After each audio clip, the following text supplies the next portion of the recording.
hidayah sing zahirul bidayatul hidayah sing kita kaji niki kitab Bidayatul Hidayah, kawitane hidayah. Berarti wonten Nihayatul Hidayah.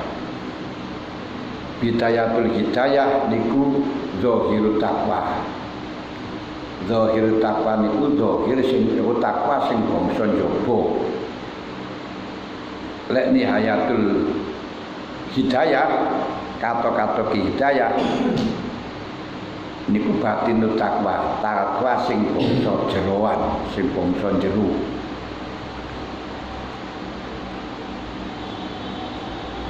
Nah, untuk zahirut taqwa atau bidayatul hidayah niku nopo supaya kula lan panjenengan sedaya saged nglaksanakno apa sing ditawakno, apa sing ditawarkan di dalam Bidayatul Hidayah utawa zahirut taqwa, sehingga kita bisa jajal, bisa mencoba, bisa mengkaji, bisa meksa nafsu kula lan panjenengan. Sehingga ketika kita lulus saking Bidayatul Hidayah, harapannya masuk di dalam Nihayatul Hidayah. Kalau dohiri ora takwa, batine pun jelas mboten. Lani ana wong ora tahu Jumatan, ora tahu sholat, kok jarene makrifat, mustahil, ndak bisa. Karena takwa jero niku lek jabane pun takwa. Wong jabane mawon durung beres kok jerone jare takwa, jarene mukasafah makrifat, niku jelas bohong. Makanya ketika kula lan panjenengan melihat perbuatan seseorang apakah dia benar atau tidak, diukur dengan syariat. Deloken syariat dhek niku mutasyarih napa mboten?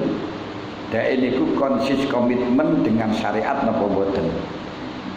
Nek gak konsis komitmen karo syariat berarti salah. Karena tidak ada ukuran lagi yang lebih daripada syariat. Dan tidak ada siapapun sing gugur sangka undang-undang syariat kecuali wong sing kentut atau selama duweni akal mboten saged gugur. Waliullah niku pun ora gugur. Golek wis gendeng itu baru gugur. Lah Bidayatul Hidayah sing ditawakan Imam Ghazali niki untuk menguji dhateng kula lan panjenengan apakah kula lan panjenengan saged manut napa mboten. Lek kula lan panjenengan saged manut dhateng niki berarti nafsu sing ngajak ngaji kula lan panjenengan adalah nafsu mutmainnah. Kalau kula lan panjenengan ditawari dengan zahirut taqwa atau Bidayatul Hidayah niki mek gebes-gebes. Gebes-gebes niku wapote, wangele. Berarti nafsu sing ngajak kula lan panjenengan sedaya ngaji niki adalah nafsu al-ammaratum bisu.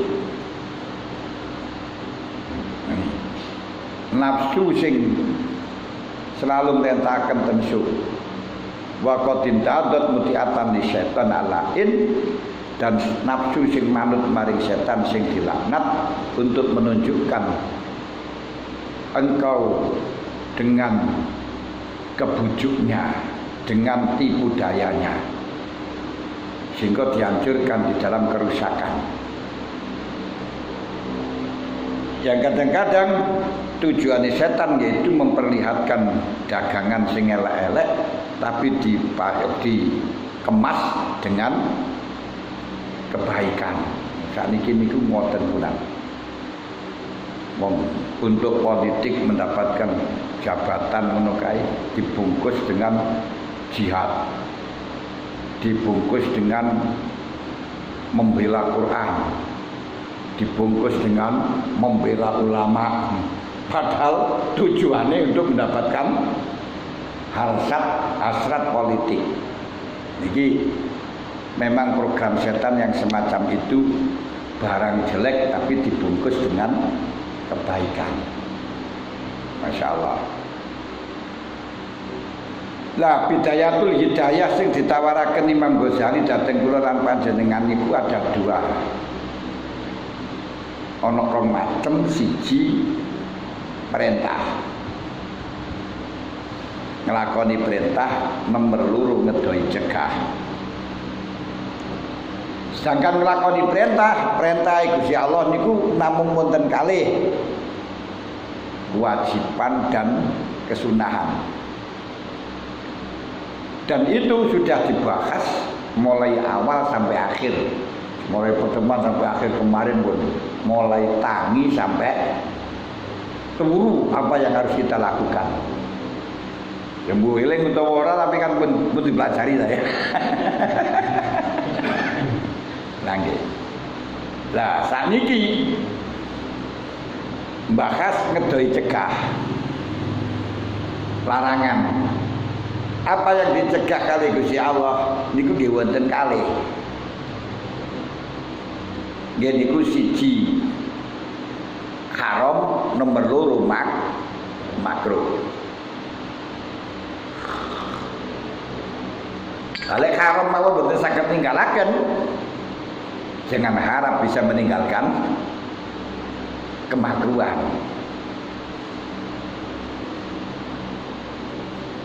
Ya enek wong sing nglakoni haram ninggalno kemakruhan bukan karena ninggalno tapi karena ora kuat. Contohnya penggaweane judi, penggaweane main tapi ora ngrokok. Ninggalno makruh ya. Ninggalno makruh tapi nglakoni haram. Ya iso. Mereka apa? Ngrokok ampek kok. Niki ora krana ninggalno tapi krana ora doyan. Beda. Sedangkan larangan Gusti Allah semuanya niku asline hanya bersumber pada 4 hal apa 5 hal, 5 anggota.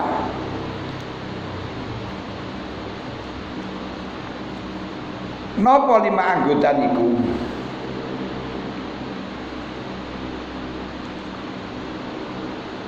Jadi kabeh kula lan panjenengan saged terhindar saka takwa lek terhindar saka larangan lek gelem njaga saka 5 anggota.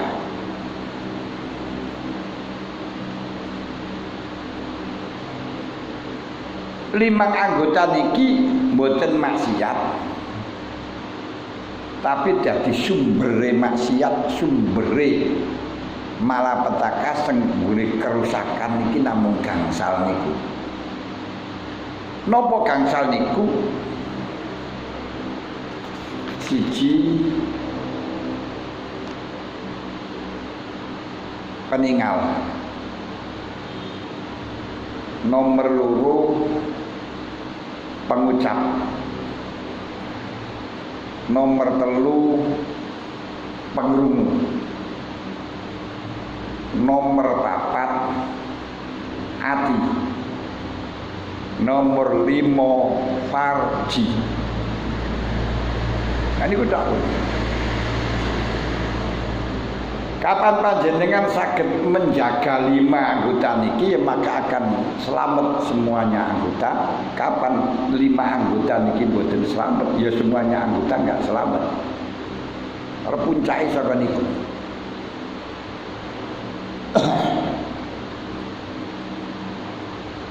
Lajeng untuk mripat peninggal winginane diaturaken mata niku didadekno untuk mendapatkan petunjuk di dalam kegelapan, minta bantuan untuk mencapai perintah Allah dan bisa memandang, berpikir tentang keajaiban-keajaiban kerajaannya Allah di bumi dan di langit, yang sehingga bisa dijadikan momentum untuk meningkatkan ketakwaan kita kepada Allah. Dan perlu dijaga dari 4 hal yang kemarin sudah kita sebutkan. Kedua, lesan. Lesan digenggen jaga sangka 8 hal. Pinginane sampun diaturaken. Pertama, hizbun goro. Jagalah lesan kita untuk berbuat bohong, baik guyonan utawa sungguhan. Tapi boleh kita guyon niku angsal, pokok sing penting aja koroh. Karena setali pembeli kemenyan, sekupang pembeli ketayak. Sekali lancung ke ujian seumur hidup, orang takkan percaya.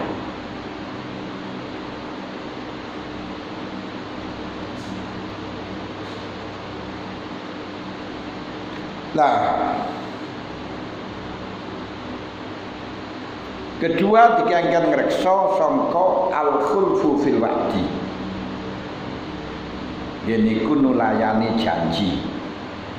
Jangan sekali-kali panjenengan janji dengan melakukan sesuatu tapi tidak memenuhi. Akan tetapi ia bal yang bagi ayakuna ihsanu ka ilan nas fi'lan bila qaulin. Yang bagus kebaikan kita terhadap manusia niku bukan surga dalam impian. Artinya bukan hanya perkataan manis.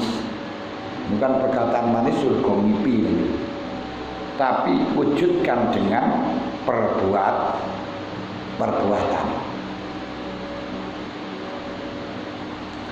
Kalau terpaksa kita harus janji, berarti dasmudi ora usah janji.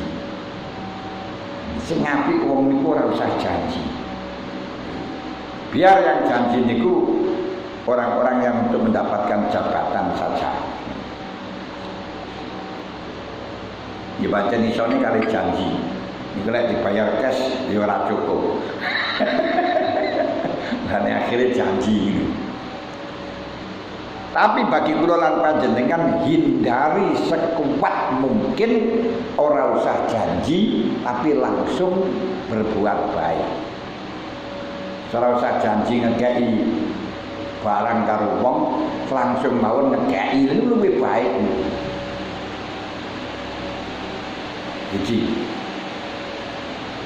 kalau terpaksa panjenengan berjanji, fa iyyaka an tukhlifah, jangan sampai nulayani. Walaupun memenuhi janji niku mboten wajib, namun sunah. Tapi ketika panjenengan berjanji bertujuan untuk nulayani niku tetap dosa mergo goro. Cuman ketika panjenengan janji tidak tujuannya bohong, tujuannya pancen untuk memenuhi, niku mboten wajib memenuhi menurut mazhab Imam Syafi'i, tapi wajib memenuhi menurut mazhab a'immatus salasa, Imam Abu Hanifah, Imam Malik dan Imam Ahmad bin Hanbal. Alasannya napa kok ora wajib memenuhi? Krana janji niku hibah. Hibah niku pemberian.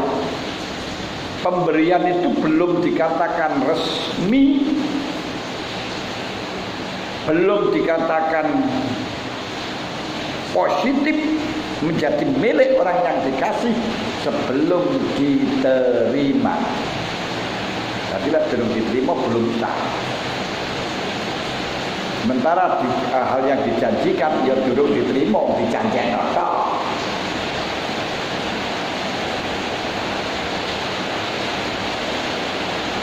tapi kalau menurut Aimatus Salasah masalah hibah niku bisa sah, tidak perlu untuk diterimakan, tapi dengan ucapan untuk memberi itu sudah dianggap sah. Sudah dianggap sah.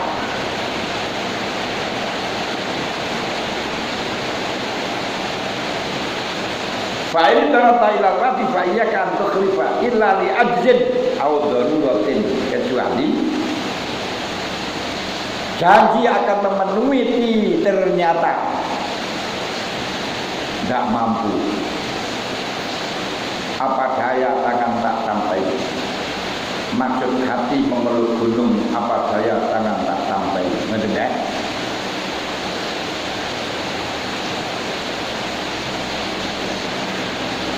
Jadi kita akan memberi, tapi kenyataannya terus apa yang kita akan berikan lebih baik, entah atau kita punya kebutuhan yang lebih kuat.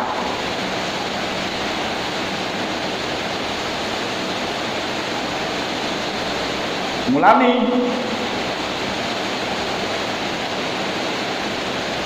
Nabi Zakaria pernah ketemu karo iblis. Nabi Yahya ketemu kali iblis. Terus tekok, iblis yang paling membahayakan kamu terhadap manusia apa? Jadi ketika dia akan memberi, sudah janji akan memberi, itu semuanya iblis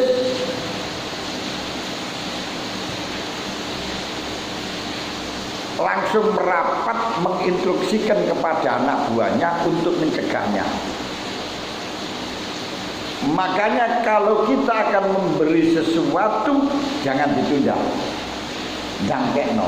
Masalahnya ketika kita mempunyai keinginan untuk memberi sesuatu ini, iblis langsung merintahkan pada anak buahnya untuk memberi provokasi, jangan jadi, jangan jadi, jangan jadi. Itu kadang-kadang mengkulis berubah. Lalu wonten ulama salaf waktu qadil hajat niku nggih water close lagi memenuhi kebutuhan wonten WC. Niku terus bengok-bengok nang keluargane cepoten jebakui kekno kae. Yo ngiko to Pak Om sik nang kono kok sik anu aja mengko khawatir aku lek berubah. Mergo lek dinteni wis metu ngono kuwi berubah kok kasih jok. Ani, nanti lek janji ngekeki ketika ingin ngekeki langsung kekno. Aja sampai mengko mboten sida. Ketika enggak jadi digunakan sesuatu niki gak enek manfaat, ini akan membahayakan.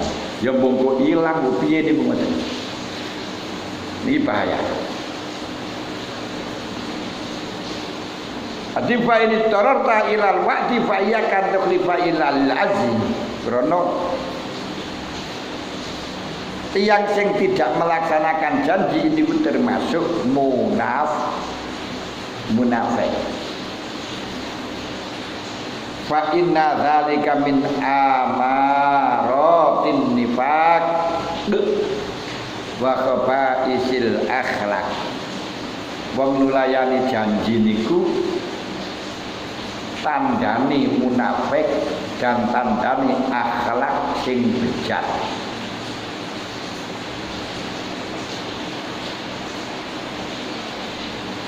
Qala Nabi sallallahu alaihi wasallam salasun man kunna fihi fa huwa munafiq. Wa in shauma wa in shallah. Kanjeng Nabi dawuh ada 3 hal. Di mana 3 hal itu bersemayam pada hatinya seseorang, di mana tiga hal itu menetap pada hati seseorang, maka orang itu akan mendapatkan gelar munafik. Orang itu akan mendapatkan predikat munafik. Dia ada tiga hal, di mana tiga hal niki bersemayam di dalam hatinya seseorang, maka dia dikasih gelar munafik, pangkate munafik. Munafik niku lek zaman Kanjeng Nabi, lek zaman sakniki munafik niku disebut dengan zindik. Siapa munafik? Yaitu orang-orang yang di dalam lahirnya menampakkan keislaman, menampakkan keimanan sehingga perlu penampilan belaka, tapi di dalamnya tidak percaya. Ini dan paling bahaya yang semacam ini, musuh dalam selimut. Ya, musuh dalam selimut hilangnya oleh ahli. Sehingga Kanjeng Nabi niku paling banyak kalah nggih kali munafik. Karena janji-janji ini manis ternyata sampai Kanjeng Nabi ditegur kali Gusti Allah. Ya karena munafik. Afallahu an kalimatin talahum hatta yatabayyana lakal ladzina shadaqu wa ta'lamal kadzibin. Muhammad, kamu dimaafkan oleh Allah, tapi kamu jangan ulangi. Kenapa kamu mempersilahkan kepada seseorang, mengizini kepada seseorang tidak ikut perang sebelum kamu tahu mana yang bohong, mana yang jujur. Dalam waktu perang Tabuk niku dilakukan pada bulan Ramadan dalam keadaan cuaca yang sangat panas, dalam kondisi ekonomi krisis pangan, sehingga waktu itu Kanjeng Nabi mendirikan NU, narik urunan. Ini narik urunan. Banyak dari golongan orang-orang munafik tidak datang alasannya sakit, alasannya gak punya modal, gak punya sangu. Padahal niku namung alasan mawon. Akhirnya Kanjeng Nabi mengatakan, ditegur kali Gusti Allah. Setelah Kanjeng Nabi mempersilahkan mereka, Kanjeng Nabi sangat husnudzon kepada siapapun husnudzon. Akhirnya Kanjeng Nabi mengizinkan. Setelah mengizinkan, Allah langsung menegur, afallahu anka, wis kamu di sepura Muhammad, tapi jangan sekali-kali diulangi lima adin talahum. Kenapa kau izinkan mereka tidak berangkat? Hatta tabayyana lakal ladzina shadaqu wa ta'lamal kadzibin, sampai engkau tahu mana yang bohong, mana yang jujur. Dan orang yang bohong, orang yang jujur sampai kapanpun sekalipun dibungkus dengan kain kafan. Dibungkus kain kafan kan gak ada yang berani buka dia. Tetap akan konangan. Makanya Pancasila, sila yang pertama, ketuhanan yang Maha Esa, ini menjadi pokok berdirinya Indonesia, menjadi pokok rukunnya Indonesia, kuatnya Indonesia dari ketuhanan yang Maha Esa. Sila yang kedua, ketiga, keempat sampai kelima ini tidak akan pernah terwujud selama sila pertama tidak dilaksanakan, yaitu ketuhanan yang Maha Esa.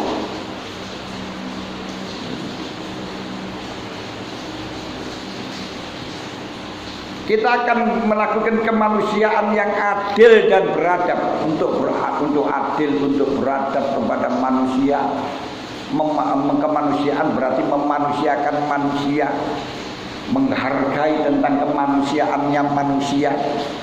Kalau kita tidak dibekali dengan ketuhanan yang Maha Esa, nggak akan pernah bisa. Apa ketuhanan yang Maha Esa? Kita tahu perbuatan kita semuanya akan dimintai pertanggungjawaban. Nggak percaya kalau Tuhan kan? Kita percaya apa yang kita lakukan didengar Tuhan. Kita percaya apa yang kita lakukan dilihat Tuhan. Kita tak percaya apa yang kita lakukan didengarkan Tuhan. Dan apa yang kau lakukan akan dimintai pertanggungjawaban. Ini bagian daripada ketuhanan yang Maha Esa.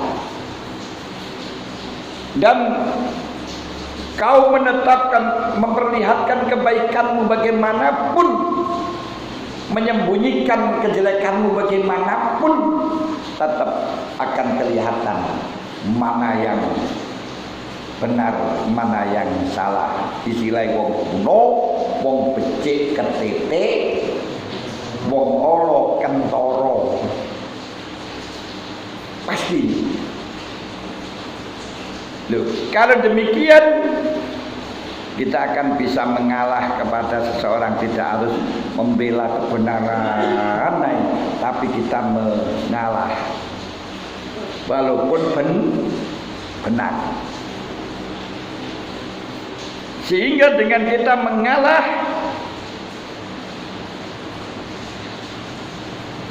kita merasa salah karena tahu apa yang kita lakukan. Walaupun kita merasa salah bagaimanapun, kalau benar akan diperlihatkan oleh Allah. Dan walaupun kau tidak mengaku salah, kau dibenarkan oleh masyarakat, tetap akan nampak ketika kamu tidak benar, ketika kamu tidak jujur.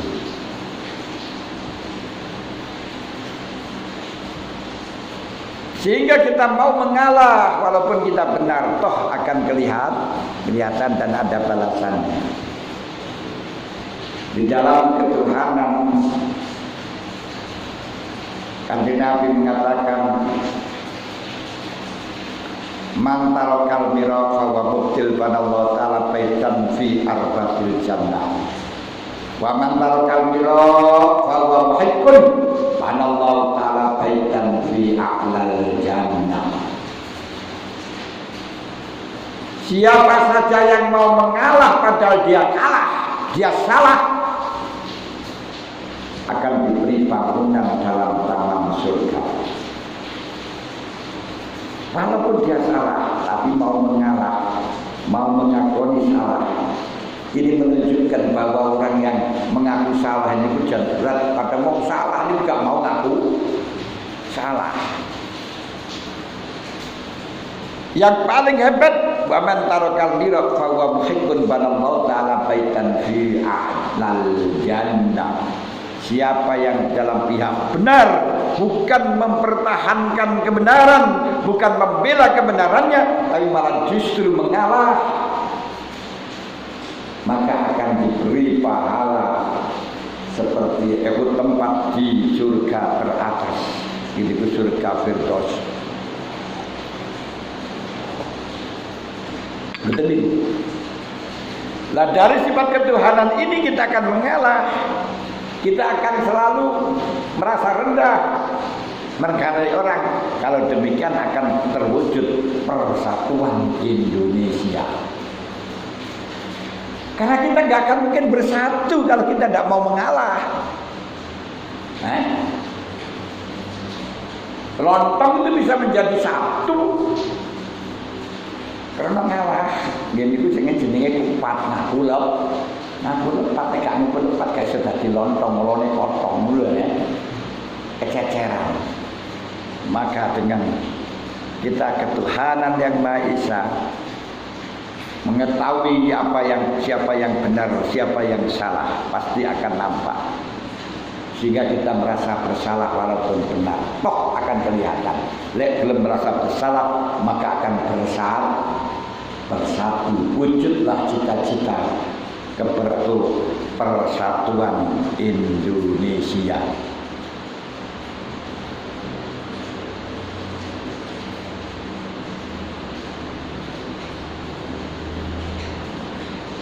Kerakyatan yang dipimpin oleh hikmat kebijaksanaan perwakilan, tidak akan pernah orang itu merasa bisa diwakili, tidak akan pernah orang itu merasa mau diarahkan dengan kebijakan, dan kebijakan apapun tidak terlaksana kalau dia tidak taat, dan dia tidak akan taat kalau memang tidak tahu fungsi daripada taat.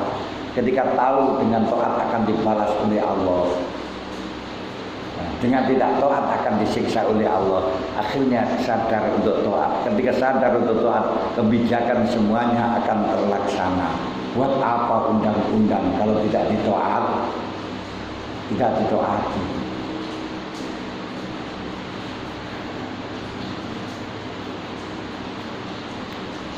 Bisa keadilan sosial bagi seluruh rakyat Indonesia kalau pejabatnya juga mempercayai ketuhanan yang Maha Esa. Nah, kalau tidak percaya, tidak takut dengan Tuhan, akhirnya ya nggak bisa meratakan tentang sosial. Kenapa? Diambil sendiri, dikorupsi, wong dana-dana corona malah dikorupsi. Kenapa? Gak percaya dengan ketuhanan yang Maha Esa.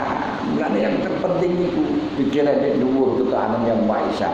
Iki semuanya lek niki ditaati kabeh katut kabeh.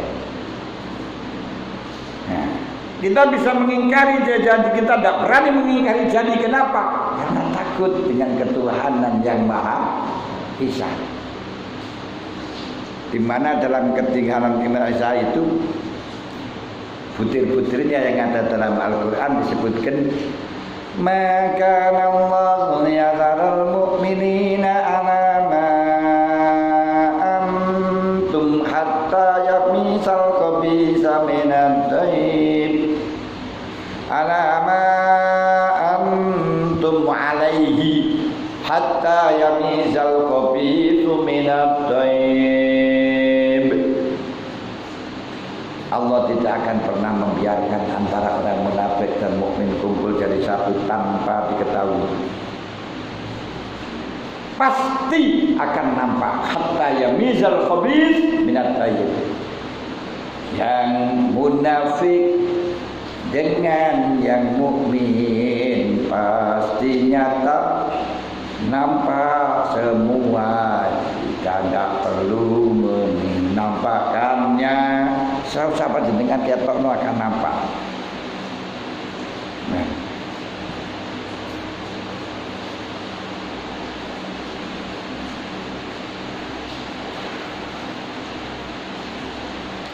Makanya ada 3 hal apabila hal ini bertumbuh, bertopang hidup di dalam hati manusia, maka jelas tingkahnya orang tersebut adalah munafik. Bukan munafik koyok munafik, karena munafik itu pada zaman Kanjeng Nabi. Kalau sekarang disebut dengan zindik, hanya pencitraan tapi hatinya tidak.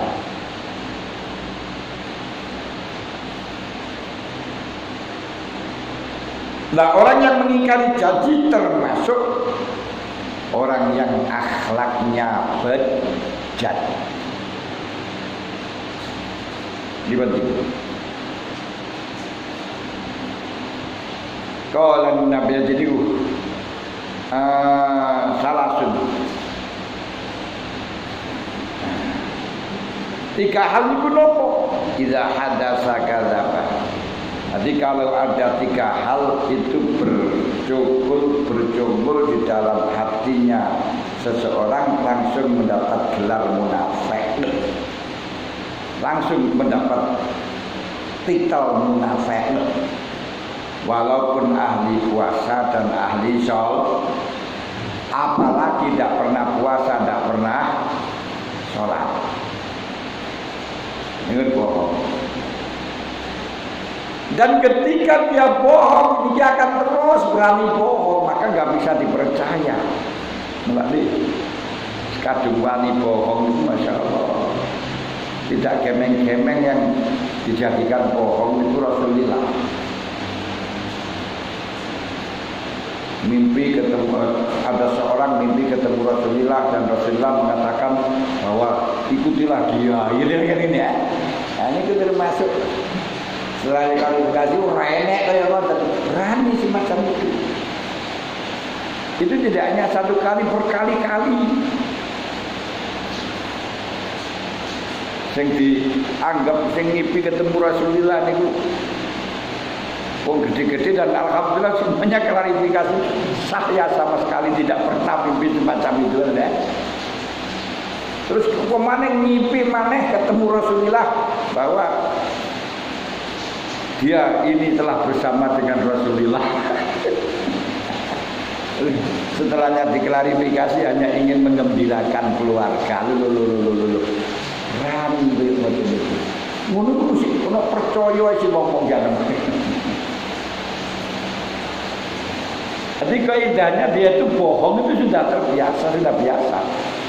Dimulai dari kebohongan yang sangat besar, mengaku dianiaya, ditempeli sampai bonyok semuanya. Wah, sampai marah-marah, semuanya berbicara ini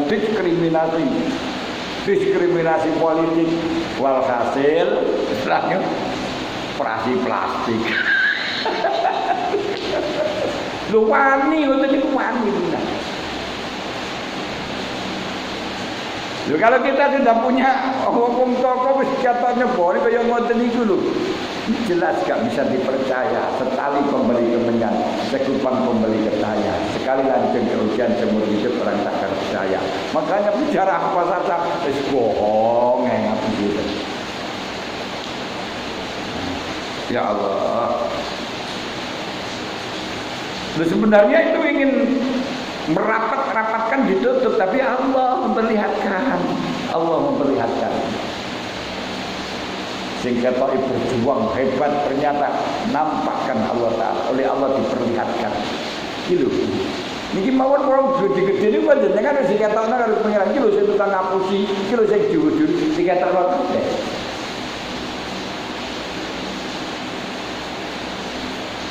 Jadi ku idza hadasa kadzaba, munafik. Jadi ngomong cerita, aku ketemu iki diwae kadzaba. Ngebuk jare Madura. Ngebuk iki ngapeki. Tapi lek ngapeki ku jan yo enek tiyang niku. Lek gak ngapusi mong gak iso turu yo enek. Wah, kira pan kepengin turu yo ngapusi mong dhisik.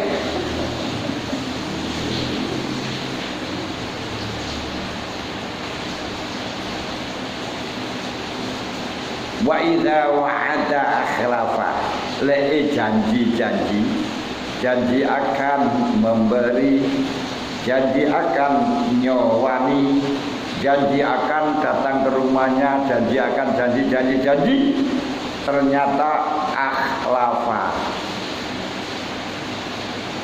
kempus, push, janji tak tapi push, akhlafa niku ngungkari janji selama tidak dengan uzur. Kalau uzur ya gak masalah. Ya memang saya sudah janji, tapi apa daya tangan tak sampai karena saya dijadikan sakit, tidak sehat, dan itu lah ini. Ya terpaksa, mungkin borab dosa. Wa idza tuminakon.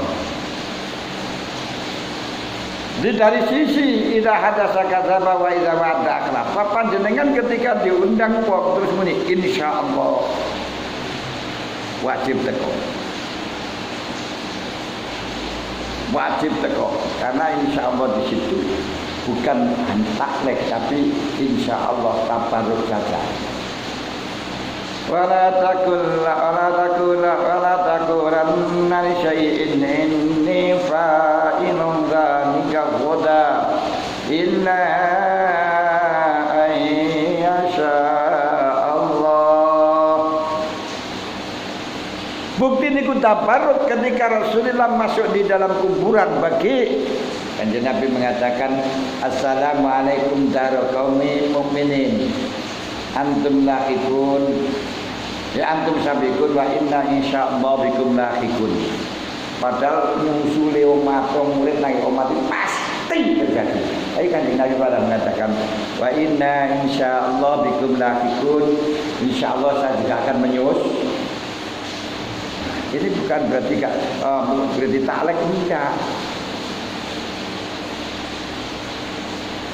Demikian pula ketika Allah Ta'ala menghabarkan Ali Muhammad akan masuk di negara Mekah dalam keadaan aman, Allah Ta'ala juga bersumpah la tadkhuluna al-masjidal haram insyaallahu aminin. La tadkhuluna al-masjidal haram insyaallahu aminin. Muhammad dengan sahabat kamu akan masuk ke Masjidil Haram, masuk ke Mekah, insyaallah aman. Lho, wong sing dawuh insyaallah niku Gusti Allah dhewe. Ya mosok ditaklek kan nggih mboten to. Pasti aman.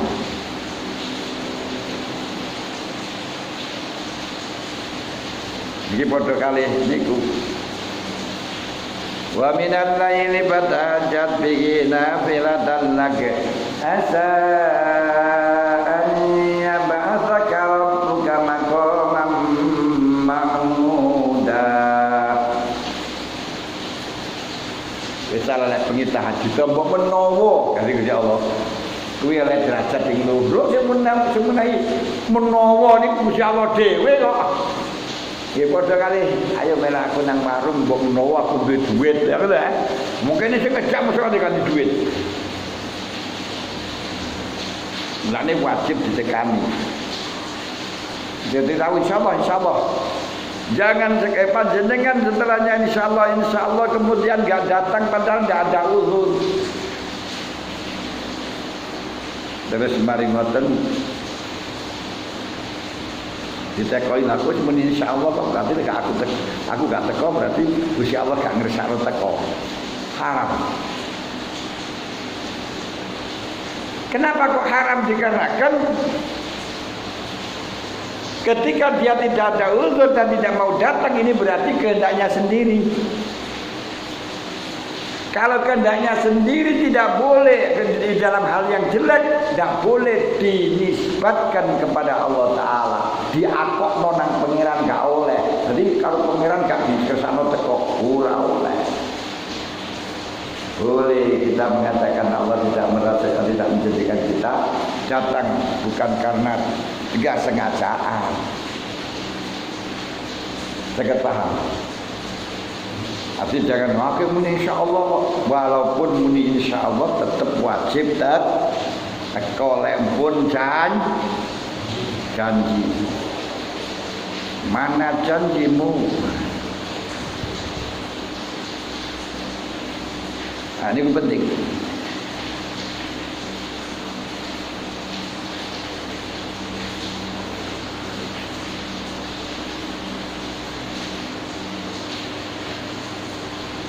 Wa idza tumina khan, ketika dijadikan amanah, bagi amanah. Jadi bendahara masjid itu amanah. Jadi bendara NU, bendara Jamiah, jadi pimpinan, akhirnya cidro, khona cidro itu khianat, tidak melaksanakan jabatan. Niku termasuk wong munafik. Wa in shoma wa in sholla, walaupun ahli sholat lan ahli poso. Jangan sampai menggunakan kesempatan jabatan.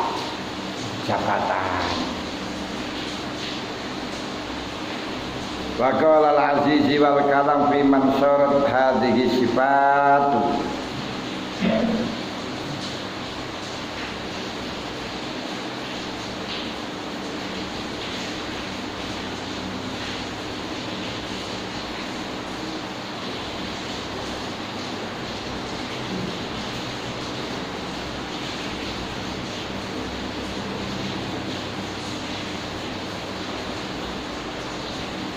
Dia tuhu wa syi'arula yang fatu anha.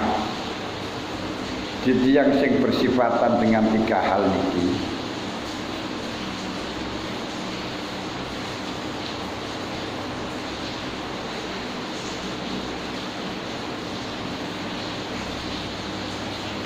Syiarnya dinuhu agamoni lan syiari agamoni tidak lepas, artinya dia badannya badanu wa syarula yang pakwanda, berarti jelas di dalam badannya nggak bisa lepas nih. Lek ana telu niku jelas enek munaf nggak bisa lepas.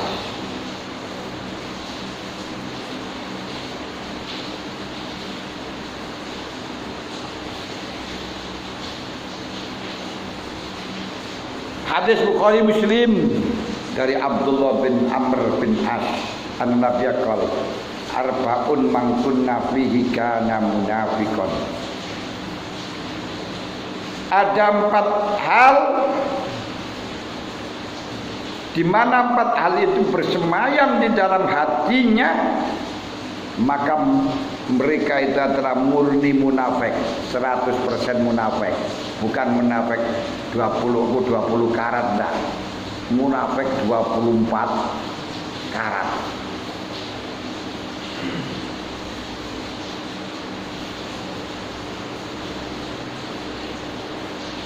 Tapi kalau ada sebagian dari 4 itu, berarti ada 1 munafik 1/4.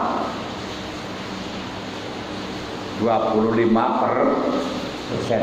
Kalau ada 2 munafik 50%, 3 70%, 4 yang 100% nggak bisa diganggu gugat.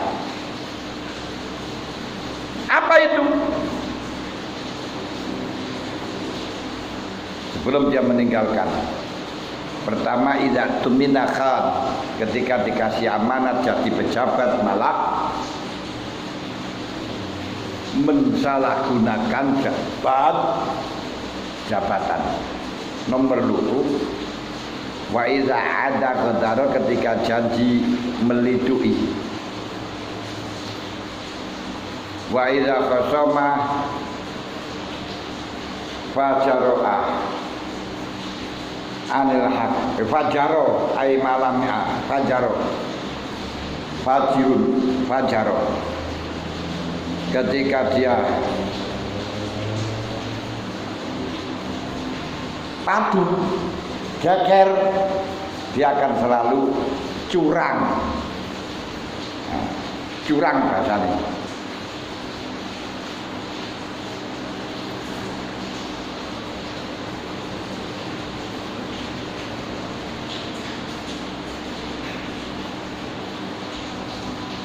Alias condong dari kebenaran.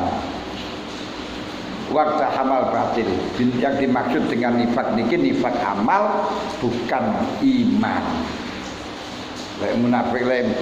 Munafik nifak iman niku kafir.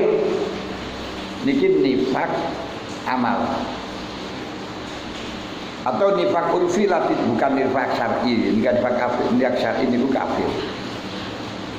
Karena sepi saka 2 sifat niki termasuk bagian yang sangat sulit dan akan mengakibatkan kafir. Ini yang perlu.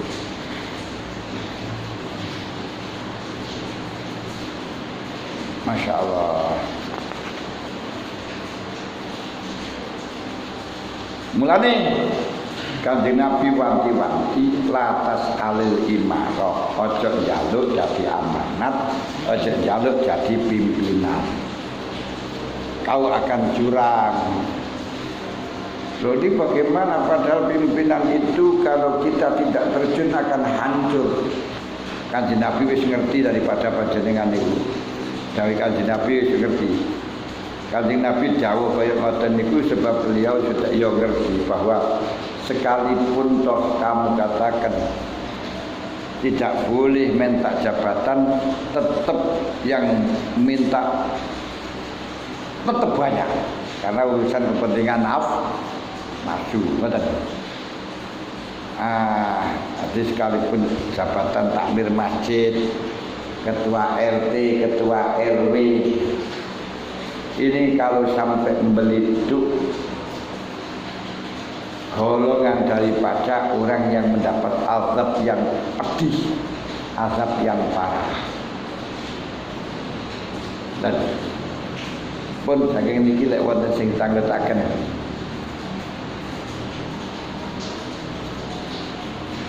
lho wonten aran mbon pun besok bahas ngerasan ghibah yang mungkin ghibah yang dilarang, ghibah yang diperbolehkan, dan apa namanya ghibah. Berarti larangan lesan sing nomor 3. Nah niki nomor 2 ingin nomor 1. Nek pun boten enten sidang ngetaken nggih sakniki. Mudah-mudahan kita selalu mendapatkan hidayah saking Ilahi. Al-Fatihah.